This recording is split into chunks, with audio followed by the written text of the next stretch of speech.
எல்ராய் செல்லும் வழியாக பார்த்து கொண்டிருக்கிற சகோதரனே சகோதரி, ஆண்டவராகிய இயேசு கிறிஸ்துவின் நாமத்தினாலே வாழ்த்துக்களை தெரிவித்துக் கொள்ளி, இன்றைக்கு தியானப்பட்ட வசனம் யோபு 42 அதிகாரம் 10 வசனம் இவ்விதமாய் சொல்லுகிறது. யோபு தன் சிநேகிதருக்காக வேண்டுதல் செய்தபோது கர்த்தர் அவன் சிறையிருப்பை மாற்றினார். யோபு எல்லாவற்றையும் இழந்தான். செல்வந்தனாய் இருந்த மனிதன் பொருளை இழந்தான், ஆடு மாடுகள் இழந்தான், பிள்ளைகளை, குடும்பத்தின் அத்தனை இழந்து ஒரு தனிப்பட்ட மனிதனாக இருந்தான்.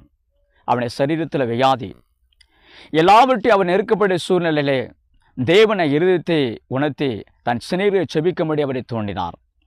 அவனுடைய சிநேகிதருக்காக செபிக்கும்போது அவனுடைய எல்லா சிறையிருப்பு தலைகளாய் ஆண்டவர் மாற்றினார்.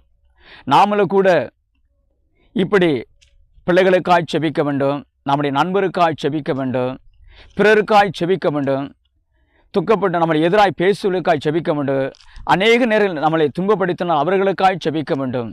இப்படியா நம்மை செபிக்கிற பொழுதுதான் நம்முடைய வாழ்க்கையில் இருக்கிற எதெல்லாம் சிறையிருப்பு இருக்கிறதோ அந்த சிறையிருப்பை தேவன் மாற்றுவார். யோபுடைய வாழ்க்கையை மாற்றினது போல கூட நம்முடைய வாழ்க்கையில் இப்படி செபிக்கிற பொழுது நம்மை தூசித்தவர்கள், நம்மை துன்பப்படுத்தவர்கள், நம்மை எல்லாவற்றையும் கிண்டல் செய்தவர்கள், இப்படி மத்தியிலே நாம் இவர்களுக்காக செபிக்கிற பொழுதுதான் என்ன எல்லாம் சிறையிருப்பில் இருக்கும் அத்தனை சிறைப்பினை தேவன் மாற்றுவான்.